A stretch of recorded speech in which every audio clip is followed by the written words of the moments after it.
Hello, good morning to all of you. कैसे हैं आप सभी लोग? उम्मीद करते हैं आपकी तैयारी बिल्कुल अच्छी चल रही होगी एग्ज़ाम की और आपने अभी तक अपना सिलेबस कंप्लीट कर लिया होगा क्योंकि यार बिहार बोर्ड का एग्ज़ामिनेशन अब काफ़ी पास आते जा रहा है, ठीक?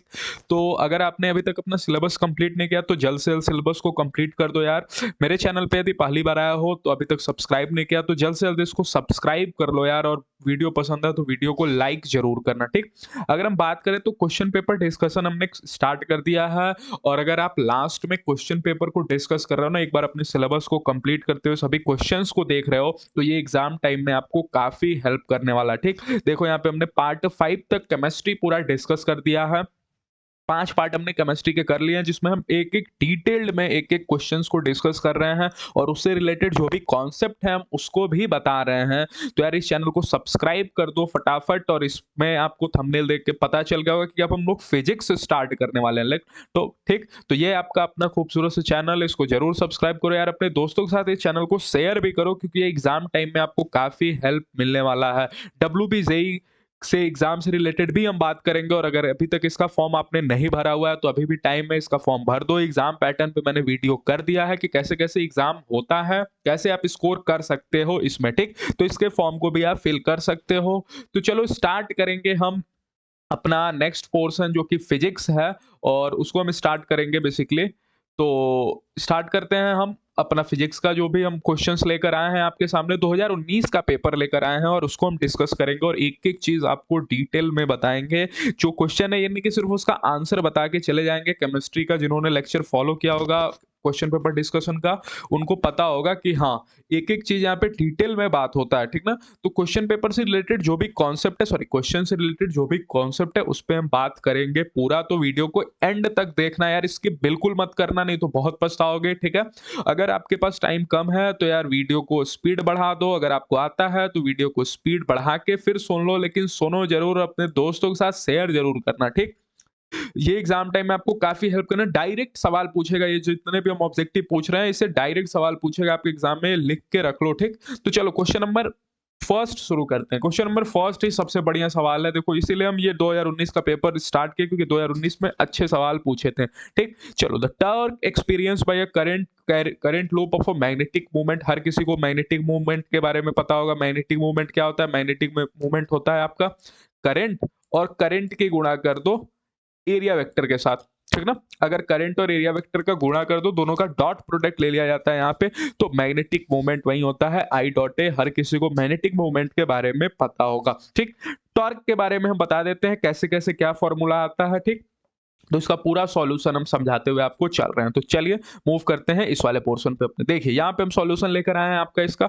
ये रहा आपका जो लूप है, ये रहा आपका लूप।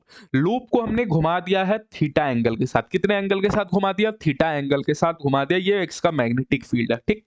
हर बच्चे को पता है कि जो फोर्स लगता है, जो फोर्स, वो कितना होता है फोर्स? थोड़ा सा मार्कर दूसरा ले लेते हैं यहाँ पे। ये वाला मार्कर ले लेते हैं, ठीक है ना? चलिए, जो फोर्स लगता है वो हर बच्चे को पता है, फोर्स कितना होता है? आई, बता देते हैं, आई एल क्रॉस बी। यही फोर्स लगता है ना, आई एल क्रॉस बी, ठीक ना? जी वाला ले लेते हैं, ठीक ना? आई एल क्रॉस बी हर किसी को पता है, I L cross B force लगता है, ठीक है सर, ये तो हमको पता है। अब लेंथ सर इसका कितना माना? ये लेंथ मान लेते हैं, ये जो लेंथ है ना, लंबाई, ये मान लेते हैं ए, और जो चौड़ाई है उसको मान लेते हैं अपन बी, ठीक? तो लेंथ को मान लेते हैं ए और चौड़ाई को मान लेते हैं अपन बी, ठीक ना? कोई दिक्कत नहीं, कोई परेशानी नहीं सर। तो अगर लेंथ हो गया ए और चौड़ाई हो गया बी, तो एल की जगह हम क्या लिख सकते हैं? ए। बी की जगह क्या? बी है क्या हमारा? Magnetic field. बी क्या है हमारा? Magnetic field. ये मार्कर भी सही नहीं लग रहा है यार मुझे। कौन सा मार्कर ले ले यहाँ पे? येलो ले ले क्या? ब्लैक, एक सेकंड, रेड ही ठीक है, चलिए, ठीक ना? तो आई एल क्रॉस बी हो गया हमारा। तो बी की जगह तो बी हो गया, एल की जगह ए हो गया, और दोनों के बीच में एंगल कितना है? एल और बी के बीच में देखो मैग्नेटिक फील्ड है इधर अंदर, और लेंथ हमारा किधर है? लेंथ है हमारा इधर, लेंथ है हमारा ऐसे एक तरफ, और मैग्नेटिक फील्ड है अंदर की तरफ। तो थीटा कितना हो गया दोनों के बीच में? 90 डिग्री। इसीलिए देखो मैं लिख दिया हूं यहाँ पे, थीटा दोनों के बीच में कितना है? 90 डिग्री। कैसे पता सर? अरे देखो, मैग्नेटिक फील्ड है अंदर और लेंथ है अंदर की तरफ, तो दोनों के बीच में देखो 90 डिग्री एंगल है ना दोनों के बीच में। ये रहा हमारा मैग्नेटिक फील्ड, ये रहा हमारा मैग्नेटिक फील्ड अंदर की तरफ, और लेंथ जो है वो नीचे की तरफ है या फिर ऊपर की तरफ होगा। अरे यही ना है लेंथ, यही है आपका लेंथ। तो इसकी डायरेक्शन देखो नीचे की तरफ है और मैग्नेटिक फील्ड है अंदर की तरफ। तो दोनों के बीच में एंगल कितना है बेटा? दोनों के बीच में एंगल है बाबू 90 डिग्री, ठीक ना? दोनों के बीच में एंगल है 90 डिग्री। तो अगर एंगल है दोनों के बीच में 90 डिग्री तो हर बच्चे को पता है साइन 90 डिग्री कितना होता है? साइन 90 डिग्री की वैल्यू हो जाती है 1। अगर 0 हो जाती तो फिर फोर्स ही खत्म हो जाता। तो साइन 90 1 हो गया, तो फोर्स को हम क्या लिख सकते हैं यहाँ पे? फोर्स को लिख सकते हैं आई बी ए, ठीक ना? अब यार हम इस पे आगे बढ़ते हैं और इसका सिर्फ हम टॉप व्यू देखेंगे। टॉप व्यू कहने का मतलब कि अब हम इस पे अगर टॉर्क दिखाएं तो एक फोर्स तो इधर की तरफ लगेगा, एक फोर्स इधर की लगेगा, ये लंबाई है तो इस लेंथ पे भी फोर्स लगेगा। कितना? आई ए बी साइन थीटा हो गया हमारा 1, तो आई ए बी फोर्स इधर लगेगा और एक फोर्स इधर लगेगा आई ए बी। तो अब ध्यान से सुनो और तुम ही बताओ कि अगर एक फोर्स इधर की तरफ और एक फोर्स इधर की तरफ, तो क्या नेट फोर्स 0 हो गया? जितना फोर्स इधर लग रहा है उतना ही फोर्स इधर लग रहा है, तो नेट फोर्स तो हमारे 0 हो गया, ठीक। लेकिन टॉर्क नेट 0 नहीं होगा। क्यों टॉर्क नेट नहीं 0 होगा? बात करेंगे जब हम टॉप व्यू देखेंगे तब। टॉप व्यू कहने का मतलब सिर्फ ये वाला पोर्शन हम देखेंगे, सिर्फ इसकी चौड़ाई देखेंगे, ठीक ना, ये वाला पोर्शन, ठीक। तो यार सिर्फ इसकी चौड़ाई देखेंगे, ये वाला पोर्शन देखेंगे। देखते हैं अगले पार्ट में, यहाँ पे देखो लिखा है ना, let us see the top view of the rod. Top view मतलब सिर्फ चौड़ाई वाला पोर्शन जो है, सिर्फ ये वाला पोर्शन, लंबाई अब हम नहीं देखेंगे, सिर्फ चौड़ाई देखेंगे और इतना सा पोर्शन बस लेंथ का देखेंगे हम, इसी को बोलेंगे टॉप व्यू। मतलब यहां से लेके ये वाला पोर्शन हम लोग देखने वाले हैं लोग रॉड का। देखो कैसे रॉड का देखते हो, कैसे टॉर्क निकालते हैं, ठीक। तो ये हो गया हमारा रॉड का पोर्शन। चौड़ाई कितना माना है? चौड़ाई माना है बी। तो अगर ये पूरा है बी और इसको सेंटर से अपन यहाँ पे कट कर दिए और यहीं से अपन घुमा रहे हैं, तो ये हो गया b/2 और ये भी हो गया b/2, दोनों b/2 हो गया, ठीक ना। तो अगर दोनों b/2 हो गया तो यार टॉर्क का फॉर्मूला क्या लिखे हैं? टॉर्क का फॉर्मूला थोड़ा देख लो, टॉर्क का फॉर्मूला समझा देते हैं। टॉर्क होता है basically force into perpendicular distance. मतलब कितना फोर्स लग रहा है, अगर इस पॉइंट पे अगर अपन टॉर्क निकाले ना तो इस पॉइंट पे पूछा जाएगा फोर्स कितना लग रहा है। तो फोर्स अभी अभी आपको बताएं फोर्स कितना है, आई ए बी। और डिस्टेंस देखो डिस्टेंस में कितना अच्छे लगे हुए हिंदी में एक चीज की, परपेंडिकुलर डिस्टेंस मतलब होता है डिस्टेंस हमेशा जहां से घुमाया जाए, कहां से घुमाया गया है? यहां से घुमाया गया है। यहां से घुमाया जाए वहां से लिया जाता है, कहां की? जहां की फोर्स लग रही है। मतलब ये वाला डिस्टेंस लेंगे क्या सर? नहीं। ये देखो सामने क्या लिखे हैं, सामने लिखे हैं परपेंडिकुलर, माने ये वाला डिस्टेंस नहीं ले लेंगे, ये तो लाइन वाला डिस्टेंस हो गया। परपेंडिकुलर माने इस पॉइंट और इस पॉइंट को परपेंडिकुलर जो डिस्टेंस है दैट इज दिस डिस्टेंस। ये वाला डिस्टेंस परपेंडिकुलर है, ठीक ना। सर ये कैसे निकालेंगे सर? अगर ये b/2 है, अगर ये b/2 है तो राइट ट्रायंगल जो बन रहा है और ये है एंगल थीटा, तो अगर ये b/2 है तो इसका इधर का कंपोनेंट कितना हो जाएगा? ये हो जाएगा आपका b/2 साइन थीटा, ठीक। तो देखो यार पहले क्वेश्चन में ही इतना टाइम लग रहा है, बिल्कुल मत घबराओ। मैं एक-एक चीज आपको, अगर आपको ये सब आता है ना तो आप इसको स्किप करके क्वेश्चन नंबर सेकंड पे जा सकते हो, ठीक। और अगर थोड़ा कंफ्यूजन है तो स्पीड को बढ़ा के देख सकते हो। तो ये हो गया b/2 साइन थीटा, ठीक। उम्मीद करते हैं ये भी आपको, ये परपेंडिकुलर डिस्टेंस भी समझ में आ गया, ये भी b/2 साइन थीटा। तो अगर इसके कारण अगर टॉर्क की बात करें और इसके कारण टॉर्क की बात करें तो दोनों टॉर्क जुटेगा कि घटेगा? तुम बताओ। जुटेगा, बिल्कुल जुटेगा। क्यों? क्योंकि ये टॉर्क भी इसको इधर की तरफ रोटेट कर रहा है और ये वाला फोर्स भी इधर की तरफ रोटेट कर रहा है। सॉरी, इधर की तरफ, ये गलत हो गया ना। ये फोर्स इधर लग रहा है ना, इधर। तो इसको किधर की तरफ रोटेट कर रहा है? ये भी इसको इधर ही रोटेट कर रहा है। तो ये भी इधर रोटेट कर रहा है और ये भी इधर रोटेट कर रहा है। दोनों का अगर सेम रोटेशन है, सेम मोटिव ऑफ रोटेशन होता है तो दोनों टॉर्क जोड़ दिए जाते हैं। तो अगर इस टॉर्क को जोड़े तो ये टॉर्क हो गया हमारा फोर्स। फोर्स की जगह क्या लिख सकते हैं? आई ए बी। बी क्या है यहाँ पे? बी देखो ये मैग्नेटिक फील्ड है। आई ए बी खत्म। और परपेंडिकुलर डिस्टेंस कितना है बाबू? परपेंडिकुलर डिस्टेंस है b/2 साइन थीटा, ठीक। और क्या इसका भी सेम टू सेम वही है? अरे इसका भी तो सेम टू सेम वही है ना, फोर्स आई ए बी और परपेंडिकुलर डिस्टेंस कितना है? b/2 sine theta. तो जस्ट दोनों को जोड़ेंगे तो ये डबल हो जाएगा। क्या हो जाएगा? डबल हो जाएगा। तो 2 से 2 क्या हो जाएगा? कैंसिल हो जाएगा। और अगर 2 से 2 कैंसिल हो जाएगा तो क्या हो जाएगा? आई बी को थोड़ा इधर रख लेते हैं, बी और ए है आपका लंबाई, बी है आपका चौड़ाई। लंबाई इंटू चौड़ाई क्या हो जाएगा? Area vector. क्या हो जाएगा? एरिया। अरे लंबाई इंटू लेंथ इंटू ब्रेथ क्या हो जाता है? लेंथ इंटू ब्रेथ तो हो जाता है एरिया, ठीक ना। तो लंबाई इंटू चौड़ाई हो गया एरिया। और साइन थीटा की जगह हम रख देंगे साइन थीटा, ठीक ना। साइन थीटा की जगह क्या रख देंगे? Sine theta. सर ये साइन थीटा कौन वाला साइन थीटा? ये फोर्स वाला है क्या? नहीं, फोर्स वाला तो 1 हो गया। ये साइन थीटा आया है आपका ये कंपोनेंट करने से, जो b/2 साइन थीटा है ना, लंबाई परपेंडिकुलर डिस्टेंस जो लिए हैं वो वाला है, ठीक ना। तो आई ए बी साइन थीटा। हर बच्चे को पता है कि बी वेक्टर तो बी वेक्टर होता है, ठीक। आई इंटू ए, अभी अभी आपको शुरू में बताएं आई और ए का डॉट प्रोडक्ट क्या होता है। आई और ए का जो गुणा होता है वो होता है मैग्नेटिक डाइपोल मूवमेंट। तो ये हो गया बी एम साइन थीटा। ठीक, अब साइन थीटा किस में लिखा जाता है? क्रॉस में लिखा जाता है कि डॉट में लिखा जाता है? खुद बता दो। क्रॉस होता है तो कॉस नहीं लिखा जाता है, ध्यान से सुनना, क्रॉस में कॉस नहीं लिखा जाता है। तो फिर क्रॉस में क्या लिखा जाएगा? साइन लिखा जाएगा। मतलब साइन थीटा जब भी आए ना तो जरूर सुन लो दोनों का क्या हुआ है, क्रॉस प्रोडक्ट हुआ है। तो it is nothing but M cross B. Sir B cross M क्यों नहीं लिखे? वो आपको जब पूरा डिटेल में कोर्स पढ़ाया था तब सिखाया जाता है कि टॉर्क की डायरेक्शन यहाँ पे एम क्रॉस बी से मिलती है, इसलिए हम एम क्रॉस बी लिखते हैं। ठीक, तो आंसर हमारा क्या है? देखो पूरा सॉल्व करके बता दिए। अगर आपको कुछ भी नहीं समझ में, कमेंट बॉक्स में मेंशन करो, वीडियो को फिर से देखो। ये इंपॉर्टेंट क्वेश्चन था, आपका डेराइव भी पूछ सकता है 2 नंबर और सब्जेक्टिव में पूछ सकता है, इसलिए मैंने पूरा डेराइव कर दिया। ये सॉल्यूशन आप स्क्रीनशॉट ले सकते हो, ठीक ना। चलो तो मूव करते हैं। तो हमारा आंसर क्या हो गया? M cross B, question option number A. ठीक, तो ससेप्टिबिलिटी के बारे में हम बात कर रहे हैं। ठीक, तो सबसे पहले ये जो टर्म होता है ना, ये बेसिकली बताता है कि कोई मैग्नेट कितना अच्छा है। मान जो ससेप्टिबिलिटी की वैल्यू कल को ऐसे दिखाते हैं इसको, एक से बहुत बड़ी हो गई, एक से कितनी हो गई? बड़ी हो गई। या दूसरा केस हम लेते हैं जहां ससेप्टिबिलिटी की वैल्यू 0 से तो बड़ी होती है लेकिन एप्सिलॉन से कम होती है, ठीक ना। या फिर तीसरा वैल्यू लेते हैं, ससेप्टिबिलिटी जो होता है वो -1 से बड़ा होता है लेकिन 0 से छोटा होता है। तो इस समय ये एक से बड़ा मतलब क्या शो कर रहा है? एक से बड़ा मतलब क्या कि मैग्नेट जो हमारा है ना बहुत ही बढ़िया मैग्नेट है। मैग्नेट कैसा है? बहुत ही बढ़िया।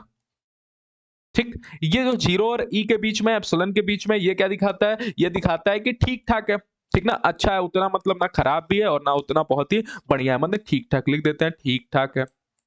ठीक, और ये जो है माइनस, ये नेगेटिव में चला गया, ये क्या दिखाता है? मैग्नेट बहुत ही खराब है, माने जो मैग्नेट बन रहा है ना ये बहुत ही खराब है। इसी चीज की जानकारी देता है हमारा ससेप्टिबिलिटी। अब याद करने का तरीका हम अपने लेक्चर में जब पढ़ाए थे तो बताए थे कि जो 3 प्रकार के मैग्नेट होते हैं, एक होता है फेरोमैग्नेटिक, ठीक, एक होता है डाईमैग्नेटिक और एक होता है आपका पैरामैग्नेटिक, जिसके बारे में ये पूछा है। पे ये थोड़ा सा ये थोड़ा सा इधर हो गया। तो एक तीसरा क्या होता है? तीसरा होता है पैरामैग्नेटिक। ठीक, तो याद करने का तरीका, फेरो हमको पता है सबसे अच्छा होता है, सबसे बढ़िया मैग्नेट यही होता है फेरोमैग्नेटिक। डाई सबसे खराब होता है, सबसे खराब, और पैरा ठीक ठाक होता है। तो जो ठीक ठाक हो गया ये हो गया पैरा। मतलब ये बात किसके लिए हो रहा है? ये बात हो रहा है आपका पैरा के लिए। ये बात किसके लिए हो रहा है? पैरा के लिए। और ये बात किसके लिए हो रहा है? ये बात हो रहा है आपका सबसे बढ़िया है ना, तो सबसे बढ़िया है, तो सबसे बढ़िया कौन है? हमारा फेरो।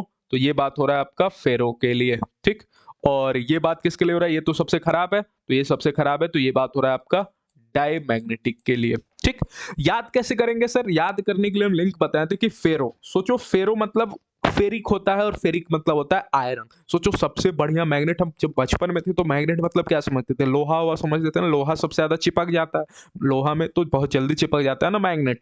तो फेरिक माने लोहा समझो, आयरन समझो। तो अगर ये लोहा है तो सबसे बढ़िया मैग्नेट है, सबसे बढ़िया मैग्नेट है अगर लोहा है तो। बात को ध्यान से सुनो, ठीक ना। पैरा ठीक ठाक है, पैरा से हम कोई लिंक नहीं बना रहे, लेकिन डाई, डाई से समझो दूसरा। दूसरा क्यों सर? सोचो सबसे खराब मैग्नेट है ये, सबसे खराब, तो हम इसको फेंक देंगे, कोई दूसरा लेकर आएंगे। अरे डाई मैग्नेटिक क्या फेंक देंगे, उसको दूसरा लेकर आएंगे। तो डाई से समझो दूसरा, मन ये मैग्नेट भाई खराब है, इसको फेंको और दूसरा लेकर आओ। ये जो बात हम बोल रहे हैं इसको नोट कर लीजिए, एग्जाम टाइम में बहुत याद काम में आएगा, ठीक ना। फेरो सबसे बढ़िया होता है क्योंकि लोहा सबसे बढ़िया मैग्नेट को अट्रैक्ट करता है, ठीक ना। तो फेरिक, फेरो से याद रखो, फेरिक सबसे बढ़िया। डाई हम इसको फेंकेंगे, दूसरा लेकर आएंगे, दूसरा लेकर आएंगे, माने सबसे खराब है भाई, ठीक ना। तो पैरामैग्नेटिक की ससेप्टिबिलिटी 0 तो नहीं होती यार, इन्फिनिटी भी नहीं होती, मैग्नेटिक फील्ड पे डिपेंड नहीं करती, तो क्या हो जाएगा हमारा? कांस्टेंट, क्योंकि 0 से एप्सिलॉन के बीच में तो वैल्यू कांस्टेंट ही होगी। तो ऑप्शन नंबर ए हमारा सही हो गया। Unit of surface charge density, surface charge density कितने लोगों को पता है? ठीक ना। 3 प्रकार की डेंसिटी डिफाइन किया जाता है, एक होता है लैम्डा, एक होता है हमारा सिग्मा और एक होता है हमारा रो, ठीक ना। तीसरा क्या होता है? रो। लैम्डा जो होता है वो होता है लेंथ के लिए, माने कभी भी अगर चार्ज आपका लेंथ पे जाकर लेंथ पे डिस्ट्रीब्यूट हो ना, जैसे सर एग्जांपल, एग्जांपल हमारा रॉड, एग्जांपल क्या होगा हमारा? रॉड। अगर हम रॉड को चार्ज करें तो जो भी चार्ज है इसके लेंथ पे जाकर डिस्ट्रीब्यूट होगा। कहाँ डिस्ट्रीब्यूट होगा? लेंथ पे। लेकिन अगर बात करें हम डिस्क की, किसकी बात करें हम? डिस्क की। डिस्क देखो ना, घरों में पहले सीडी उडी आता था, अगर हम डिस्क की बात करें, डिस्क की, डिस्क, तो अगर इसको चार्ज करोगे तो चार्ज जाकर इसके सरफेस पे चिपक जाएगा। सरफेस कहने का मतलब इसके एरिया पे चिपक जाएगा। तो इसके लिए जो ची डिफाइन होता है दैट इज सिग्मा। अच्छा, अगर स्फेयर की बात करें सर तो स्फेयर, स्फेयर देखो ना, फुटबॉल, ठीक? तो स्फेयर की बात करें और इस पे चार्ज दिए तो चार्ज इसके सरफेस पे तो जाएगा ही, साथ साथ अंदर भी जाएगा। अगर इसके अंदर सॉलिड स्फेयर है तो इसके अंदर भी चार्ज आएगा। स्फेयर में भी दो केस आता है, हॉलो और सॉलिड। तो हॉलो वाले के लिए तो अंदर नहीं जाएगा, क्योंकि हॉलो माने खोखला, माने अंदर कुछ नहीं है। लेकिन सॉलिड वालों के लिए तो अंदर भी जाएगा ना, ठीक? तो कहीं ना कहीं इसके वॉल्यूम पे चार्ज डिस्ट्रीब्यूट होगा। किसके, कहाँ डिस्ट्रीब्यूट होगा? वॉल्यूम पे डिस्ट्रीब्यूट होगा। कहाँ डिस्ट्रीब्यूट होगा? इसके वॉल्यूम पे डिस्ट्रीब्यूट होगा। तो अगर वॉल्यूम पे चार्ज डिस्ट्रीब्यूट होगा तो इसके लिए हम डिफाइन करते हैं रो। क्या डिफाइन करते हैं? रो। तो सिग्मा तब डिफाइन करते हैं जब चार्ज एरिया पे हो डिस्ट्रीब्यूट, माने पूरा का पूरा चार्ज आकर एरिया पे ही खाली डिस्ट्रीब्यूट हो। और रो तब डिफाइन करते हैं जब चार्ज वॉल्यूम पर डिस्ट्रीब्यूट हो। कहाँ डिस्ट्रीब्यूट हो? वॉल्यूम पे। तो चार्ज, सरफेस चार्ज डेंसिटी बोला है, माने चार्ज इज इक्वल टू कहाँ? सरफेस पे हो रहा है ना, माने एरिया। तो एरिया, और एरिया पे डिस्ट्रीब्यूट कौन हो रहा है? हमारा चार्ज। तो एरिया के लिए क्या आता है? सिग्मा। तो हम कर देते हैं एरिया इंटू सिग्मा। तो चार्ज इज इक्वल टू क्या लिख देते हैं? एरिया। और कहाँ डिस्ट्रीब्यूट हो रहा है? सरफेस पे डिस्ट्रीब्यूट हो रहा है, माने एरिया पे डिस्ट्रीब्यूट हो रहा है। तो एरिया के लिए कौन सा सिंबल लेते हैं? सिग्मा। इसको बोला जाता है सिग्मा। तो यहां से देखो सिग्मा क्या आ गया हमारा? सिग्मा आ गया charge per unit area. Sigma क्या आ गया? Charge per unit area. क्या अगर आपको लेंथ पत पूछता तो length lambda is equal to क्या आता है? Charge per unit length. और अगर रो पूछता तो रो इज इक्वल टू क्या हो जाता है? Charge per unit volume. तो हम एक एक चीज, एक एक क्वेश्चन को डिटेल में बताते जा रहे हैं। तो सिग्मा की वैल्यू क्या आ गई? चार्ज। और चार्ज की यूनिट बच्चे बच्चे को पता है क्या होता है? कूलम। और एरिया का यूनिट तो यार बचपन से ही पढ़ते आ रहे हैं, क्या होता है? Metre square. तो देखो क्या हो गया? कूलम पर metre square. Option number A सही हो गया। तो तीसरा का क्या हो गया? Option number A. इसका स्क्रीनशॉट ले लो जितना भी चीज बता रहा है। क्वेश्चन नंबर 4 पे मूव करते हैं। क्वेश्चन नंबर 4 अच्छा क्वेश्चन है, इसलिए हम 2019 का पेपर लिए हैं, क्योंकि इसमें अच्छे अच्छे सवाल हो सकता है। 10 ही सवाल इस पेपर में हम लोग डिस्कस कर पाए, क्योंकि बहुत ही अच्छे अच्छे सवाल हैं यहाँ पर। Bihar board point of view से ये अच्छे अच्छे सवाल माने जाएंगे। क्वेश्चन नंबर 4, क्वेश्चन नंबर 4 कह रहा है कि एक थीन प्रिज्म है। थीन प्रिज्म कहने का मतलब पतला प्रिज्म, ठीक ना? तो थीन प्रिज्म है जिसका रिफ्रैक्टिव इंडेक्स है एन। रिफ्रैक्टिव इंडेक्स हर किसी को पता होगा, प्रिज्म का रिफ्रैक्टिव इंडेक्स है एम, और एंगल ऑफ प्रिज्म है ए। आप बताइए डेविएशन कितने का होगा? तो मूव कर जाते हैं फटाफट हम इसके सॉल्यूशन पे। इसका सॉल्यूशन देखो यार, ठीक ना? ये है प्रिज्म। हम सिर्फ फोटो बना कर लाए, सॉल्व आपके सामने करेंगे। पहले से सॉल्व कुछ नहीं होगा, सॉल्व होगा यहाँ पे सामने। जो फोटो है, हम फोटो यहाँ पे नहीं बना सकते हैं, क्योंकि हमारे पास वो लिखने वाला पैड नहीं है, माउस से ही सब काम कर रहे हैं। इसलिए हम फोटो ऑलरेडी पहले से बना कर ला रहे हैं। ये हमारा प्रिज्म, और ये है इसका जो बोला जाता है, क्या बोला जाता है? Angle of prism, that is a से डिनोट किया जाता है, ठीक? हर बच्चे को पता है, ये आपको पता कर लेना, नहीं पता तो याद कर लो। जब कोर्स पढ़ाया जाता है तो इसको भी डिराइव करवाया जाता है, लेकिन अभी के लिए याद कर लो क्या, कि अगर नेट है, नेट डेविएशन जो होता है प्रिज्म से, डेल्टा नेट जो नेट डेविएशन होता है, डेविएशन का नेट मतलब कि रे जैसे यहाँ पे आ रहा था ना, अगर कल कोई प्रिज्म नहीं होता तो ऐसे ही चला जाता, ठीक? लेकिन अगर रे के आ जाने से क्या हुआ? ये इतना डेविएट हो गया, इतना अपने पाथ से घूम गया, तो इसी को बोला जाता है डेविएशन। तो सबसे पहले तो इसका मतलब समझ लो कि डेविएशन बोलते किसको है, ठीक? अगर कोई मान जो आदमी ऐसे जा रहा है, दीवार सामने आया, दीवार से टकराया और इतना से घूम गया, तो अगर दीवार नहीं होता तो ये सीधे चला जाता। दीवार के आ जाने से इतना से घूम गया ना, तो this is angle of deviation. ये नहीं है एंगल ऑफ डेविएशन, ये नहीं है एंगल ऑफ डेविएशन। अपने ओरिजिनल पाथ से ये यहां उठ के चला गया, तो this is angle of deviation. आया आपको समझ में? इसका फॉर्मूला क्या होता है? आई प्लस में ई माइनस ए। आई क्या होता है? ये एंगल ऑफ इंसिडेंस। ई क्या होता है? इमर्जेंट एंगल, जितना से ये बाहर निकलता है, ठीक? और ए क्या होता है? एंगल ऑफ डेविएशन, ठीक? तो उम्मीद है आपको समझ में आया होगा। अब एन के टर्म में आपको बताना है, तो क्या हम आई को और ई को नहीं रिप्लेस कर सकते क्या? आई एन ई के टर्म्स में कैसे सर कर सकते हैं? स्नेल्स लॉ लगा दो यार। हर बच्चे को स्नेल्स लॉ तो पता होगा ना। स्नेल्स लॉ क्या होता है? स्नेल्स लॉ अगर पहले सरफेस पे लगाएं तो क्या लिख सकते हैं? एयर। एयर का रिफ्रैक्टिव इंडेक्स क्या होता है? 1। तो 1 इंटू में थोड़ा दूसरा ले लेते हैं यार, जिससे थोड़ा दिखाई दे आपको अच्छे से। चलो ये ले लेते हैं 1 इंटू में आई, ठीक? 1 इज इक्वल टू में क्या लिख सकते हैं? R1 इंटू में एन। आपको तो पता ही है, इसका आने वाले का रिफ्रैक्टिव इंडेक्स इंटू आने वाला एंगल इज इक्वल टू जाने वाले का रिफ्रैक्टिव इंडेक्स इंटू जाने वाले का एंगल। तो यहाँ से यार I1 क्या लिख सकते हैं? यहाँ से I1 हो गया NR1। क्या हो गया? NR1, ठीक? चलो ये स्पेस थोड़ा कम ही है यार, nr1। तो i को हटा दे, i को हटा दे, आप लोग इजाजत दीजिए, i को हटा दे, हाँ बिल्कुल हटा देते। क्या लिख दे सर, nr1 लिख देते हैं, nr1 प्लस में सर e को भी ऐसे ही हटाएंगे तो सर लिख देंगे nr2, हाँ बिल्कुल nr2। कैसे सर, कैसे एक बार कर दीजिए, कर देते हैं, स्नेल्स लॉ लगाएंगे तो हो जाएगा n इंटू r2, आने वाला, अरे आने वाला ये है ना n, और r2, और जाने वाला क्या है आपका, जाने वाला है एयर, माने 1 इंटू में e, तो e की जगह क्या लिख दिए, nr2 लिख दिए, कोई दिक्कत नहीं सर। माइनस में a आपका चल ही रहा है, ठीक। अब हर बच्चे को पता है n हम कॉमन लेंगे, यहाँ से n कॉमन लेते हैं, यहाँ पे बच जाएगा r1 प्लस में r2 माइनस में a, यही हो जाएगा ना यार, ध्यान से सोचोगे तो यही हो जाएगा। अब आपके सर पढ़ाए होंगे कि R1 प्लस में R2 कुछ नहीं होता बल्कि एंगल ऑफ प्रिज्म होता है, ए के बराबर होता है। यहाँ से भी देखोगे तो आपको R1 प्लस में R2 ए के बराबर में दिख जाएगा इस ट्रायंगल से, तो ये हो जाएगा n, और R1 R2 को क्या लिख सकते हैं, a माइनस में a। अब सर आप a कॉमन लोगे क्या, हाँ बिल्कुल a कॉमन लेंगे, a के कॉमन लेते हैं, यहाँ से क्या बच जाएगा n, और यहाँ से क्या बच जाएगा माइनस में 1। तो आंसर क्या हो गया आपका, n माइनस में 1 इंटू में a, this is our answer, ठीक। इसको लिख के चले जाना, स्क्रीनशॉट ले लेना, अच्छे से समझ लेना कैसे कैसे चीज हुआ, नहीं समझ में आया वीडियो को रिवाइंड करना, फिर से सुनना। n minus 1 into A answer हो गया, तो फटाफट हम आंसर टिक कर देते हैं, n माइनस 1। चाहते तो आंसर बता के आपको निकल जाते, लेकिन वो हमारा काम नहीं है, हमारा काम है एक एक चीज अच्छे से समझाना with solution, with proper solution. अगर आप पहले से भी नहीं पढ़े हो तो यार एक बार फिर से समझ सकते हो, ठीक। जो चीज याद करने लायक है, याद करने लायक नहीं है बेसिकली, इसको भी समझाया जाता है, लेकिन जब हम कोर्स पढ़ाएंगे तब अगर इसी पे रखें तो यार पता चला कि क्वेश्चन नंबर 4 पे ही पूरा वीडियो खत्म हो। जैसे देखिए वीडियो का लेंथ इतना उसी समय से हम पढ़ रहे हैं, 20 मिनट का वीडियो हो चुका होगा, लेकिन अभी भी हम सिर्फ 4 क्वेश्चन डिस्कस किए हैं। आप इसी से पता कर सकते हैं कि विथ डिटेल सॉल्यूशन चल रहा है, ठीक ना। Time in which radio active substance becomes half, यार आधा हो जाए तो यार बच्चे को, मतलब ये किसी ऐसे बच्चे को बैठा लो जिसको जानकारी नहीं है फिजिक्स के बारे में, उसको बस अंग्रेजी का जानकारी है, अंग्रेजी का जानकारी है, तो बिकम्स हाफ माने आधा हो जा रहा है, तो यार हाफ लाइफ बोलेंगे उसको, ठीक ना। अगर कोई आधा हो जाए तो उसको हाफ लाइफ, और पूरा खत्म हो जाए तो लाइफ टाइम, ठीक। एवरेज हो जाए तो एवरेज लाइफ, ठीक ना। तो चलिए ये तो आपका आसान सवाल था। अगला सवाल क्या है, विच ऑफ द फॉलोइंग है, ये डेटाबेस सवाल है, मैक्सिमम रिफ्रैक्टिव इंडेक्स किसका होता है, डायमंड का होता है सपना, और कितना होता है आपको याद भी होगा।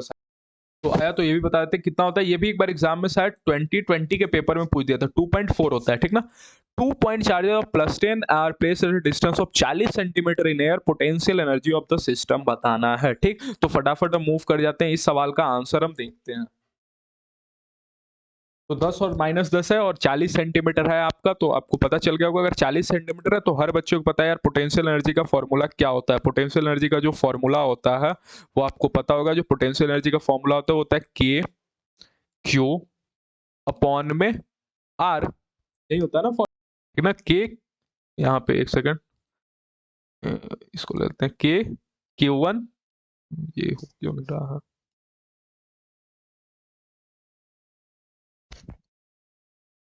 कहते हैं के Q1, थिकनेस थोड़ा ज्यादा हो गया, के Q1 Q2 अपॉन में आर, ठीक ना। चलिए, तो अगर के Q1 Q2 अपॉन में आर होता है तो बस करना क्या है, बस वैल्यूज रख दो यार। के की वैल्यू आपको हर किसी को पता है कितनी होती है, 9 इंटू 10⁻⁹, ठीक। Q1 की वैल्यू भी उम्मीद करते हैं यहाँ से आपको पता चल गया होगा, Q1 कितना हो गया, अच्छा Q1 आपका माइक्रो कूलम में दिया, ध्यान रहे आपका माइक्रो कूलम में दिया है, तो 10 इंटू 10 कर लो, मतलब ये दोनों Q1 Q2 तो रख ही दिए, इंटू में माइक्रो कूलम है तो दोनों को बदलोगे, तो माइक्रो कूलम में बदलने के लिए क्या करते हैं, 10⁻⁻6 से गुणा कर देते हैं, तो 10⁻⁻6 यहाँ पे और 10⁻⁻6 यहाँ पे, ठीक। या थोड़ा सा यार ये लिखने में ना यहाँ पे थोड़ा सा दिक्कत होता है, आप समझ सकते हो, ठीक। तो अपॉन में 40 सेंटीमीटर है तो 40 इंटू में क्या कर सकते हो, इंटू में 10⁻⁻2 कर दो यार। 10⁻⁻2 क्यों सर, क्योंकि मीटर में बदलेंगे हम। जब इस पूरे को सॉल्व कर दोगे, देखो हम सॉल्व भी कर देते हैं, 10 10 यहाँ से एक जीरो से ये जीरो भी खत्म हो गया, 10⁻⁻2 है, ऊपर जाएगा तो 10⁻2 हो जाएगा, तो थोड़ा हम 10 की पावर को कर लेते हैं यहाँ पे सॉल्व। 10⁻9 यहाँ पे हो गया, इनटू में क्या हो गया हमारा 10 की पावर यहाँ पे -6, और -6 कितना हो गया 10⁻12, और 10⁻2 कितना हो गया 10⁻−10 हो गया जी, ठीक ना। इनटू में क्या चल रहा है तब तक इधर 9 इनटू में यहाँ पे देखो 10 की पावर 9 तो है ही, 10 की पावर -10 यहाँ से हो गया +2 जाने से, इनटू में 10 भी है एक हमारा, अपॉन में क्या चल रहा है हमारा जी, अपॉन में चल रहा है हमारा 4। तो आप देखिए यहाँ से 10 एक खत्म करेगा तो ये हो जाएगा 10 की पावर -9। अरे 10 और -10 -9 तो सभी 10 खत्म हो जाएंगे मेरे हिसाब से। तो 4 अपॉन में 9.9 अपॉन में 4 क्या हो जाएगा आपको 2.5। तो आंसर क्या हो जाएगा जी 2.5 जूल हो जाएगा आंसर। तो फटाफट आंसर अपना देख लेते हैं, आंसर क्या हो गया, आंसर हो गया हमारा 2.5 joule, option number sorry 2.25 joule हो जाएगा ना, ठीक ना 2.25। 9 अपॉन में 2 कितना हो जाएगा, डिवाइड कीजिए 9 अपॉन में 2, अगर इसको डिवाइड किया 9 अपॉन में सॉरी 4 था ना, 9 अपॉन में क्या था 4 था, जी हाँ 9 अपॉन में 4 था, 9 अपॉन में 4 था। तो अगर इसको आप डिवाइड कीजिएगा तो कितना हो जाएगा 2.25 हो जाएगा। ये सर माइनस क्यों रखा है, माइनस इसलिए रखा है क्योंकि पोटेंशियल स्केलर क्वांटिटी है। जब भी आप Q1 और Q2 को रखिए तो साइन के साथ रखिए। तो Q1 है प्लस का, Q2 है माइनस का, प्लस माइनस क्या हो जाएगा माइनस हो जाएगा, इसीलिए माइनस का है प्लस का नहीं। स्केलर क्वांटिटी में चीजें हमेशा साइन के साथ रखी जाती है, वेक्टर में आप बिना साइन के साथ भी रखोगे तो चलेगा, ठीक ना। The solar spectrum is, solar spectrum क्या होता है हर किसी को पता है, स्पेक्ट्रम ऑफ ब्लैंक लाइन्स। चले आगे बढ़ते हैं, ऐसे सवाल डेटा पे सवाल है, इस पर हम ज्यादा बात नहीं करेंगे। The modulation index in amplitude modulation option number B lies between 0 to 1। ये भी सब सवाल आपको सब पता होगा, ये सब सवाल पे हम ज्यादा बात नहीं कर रहे क्योंकि डेटा बेस सवाल है, आपको याद रखना है, ठीक ना। मॉड्यूलेशन, ठीक, सब चीज आपको पता होना चाहिए, मॉड्यूलेशन बड़ा इंपॉर्टेंट होता है, ठीक ना, इसको जरूर पढ़ के जाना है। चलो power of an electric circuit पे बात करते हैं। Power of an electric circuit हर किसी को पता है, P इज इक्वल टू क्या होता है, P इज इक्वल टू तीन फॉर्मूला होता है। P इज इक्वल टू होता है V स्क्वायर अपॉन में वी स्क्वायर अपॉन में आर। अगर P is equal to V square upon में आर होता है, बस इसमें ओम्स लॉ लगाते जाओ, इसमें क्या लगाते जाओ ओम्स लॉ लगाते जाओ, V की जगह वैल्यूज रखते जाओ। V की जगह क्या होता है V is equal to I R. अगर V is equal to I R यहाँ पे रख दिए तो आई स्क्वायर आर स्क्वायर, जिससे एक आई यहाँ पे आई स्क्वायर हो जाएगा, यहाँ पे हो जाएगा आर स्क्वायर और नीचे एक आर, तो दूसरा फॉर्मूला हो जाएगा आई स्क्वायर आर।